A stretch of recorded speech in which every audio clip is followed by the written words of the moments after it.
Si vous aussi, vos profs écrivez trop de bavardages dans vos bulletins, bienvenue dans un podcast de plus. Et peut-être celui de trop.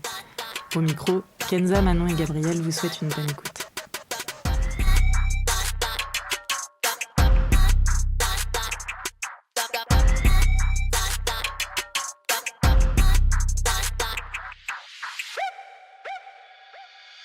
Salut à tous, la dernière fois, lors de l'épisode, on a oublié de vous parler de beaucoup de choses. C'est des idées qui nous sont venues après coup et on aimerait y revenir dans un petit épisode bonus. Parfait. Merci Max. Merci Max. Max. Un podcast. Un podcast de moi. Et pour ceux qui débarquent, je vous invite à écouter le podcast précédent sur l'amitié homme-femme. Donc là, on va aborder plus l'aspect culturel et sociétal des relations. Parce qu'en fait, on s'est rendu compte que notre vision, elle est très européenne et très française en soi, parce qu'on est éduqués en France tous les quatre. On a été éduqués en France tous les quatre. Et qu'en fait, il y a plein de régions dans le monde où l'amitié homme-femme n'est pas du tout ni possible, ou alors Envisagé. Oui, ni envisagé, ou alors à contrario, qui est Totalement ok.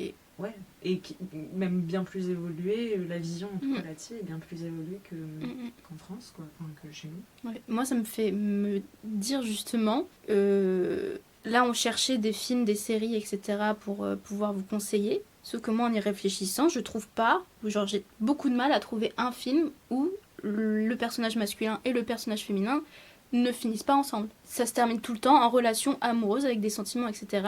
Et j'ai du mal à trouver un film où ils sont juste amis de A à Z et il n'y a rien d'autre. Un peu comme si l'amour était une fin en soi entre deux personnes de sexe opposé. Oui, contrairement à l'amitié, du coup. Donc il y a une romantisation des relations hommes-femmes et je pense que c'est un effet de société qui joue sur nos conceptions et qui peuvent mettre des barrières inconscientes dans les relations qu'on entretient les uns avec les autres. Bah, si depuis tout petit, ou petite, on voit des films, des séries, des trucs, des machins, et où les filles et les garçons ont forcément une dimension amoureuse ou plus qu'amicale, ou finissent par avoir une dimension plus qu'amicale.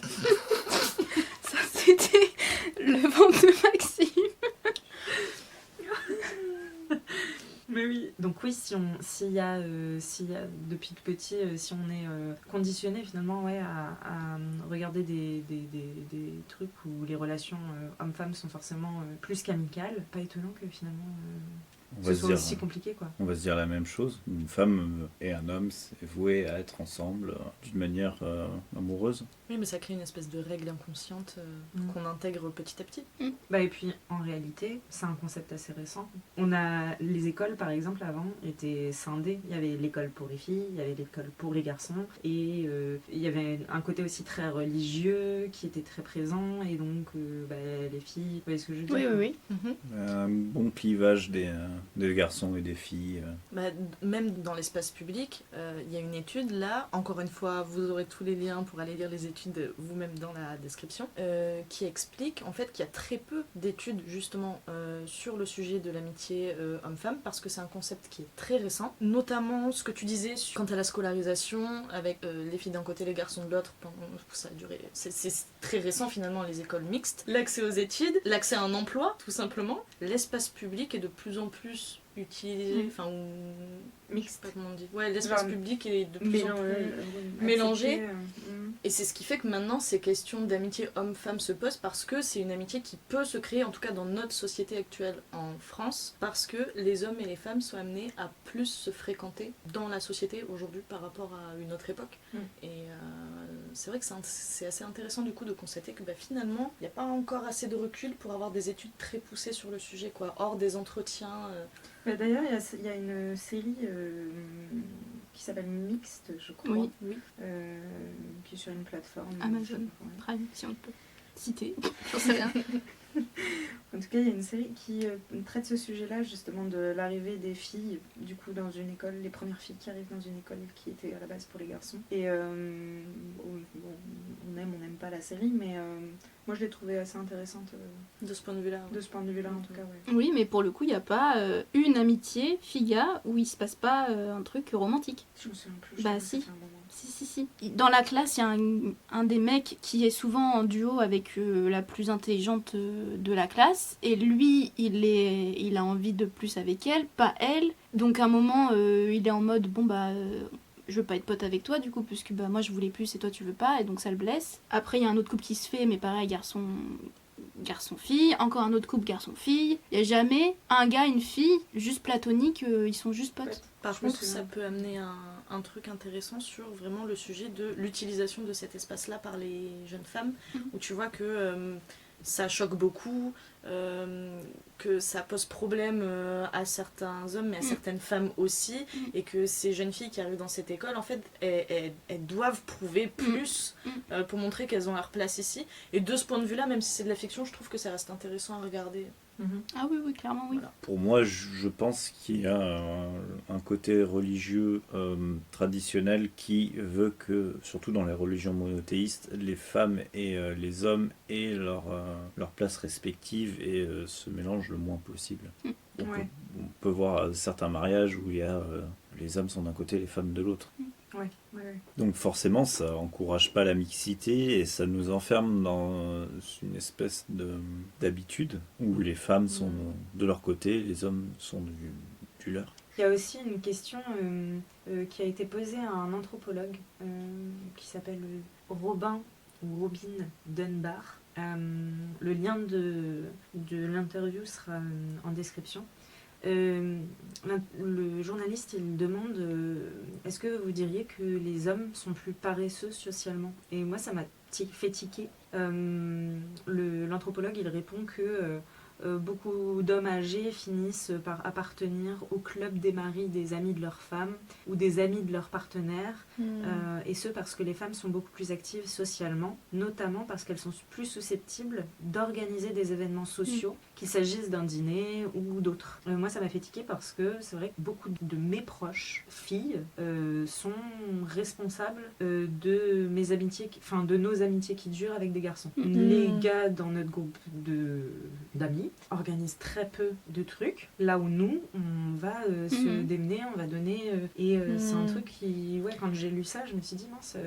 Tu vois, je me retrouve vachement dans ce qui est dit là, parce que moi c'est exactement ça, c'est-à-dire que mon copain, c'est quoi le terme qu'ils utilisent dans ton étude?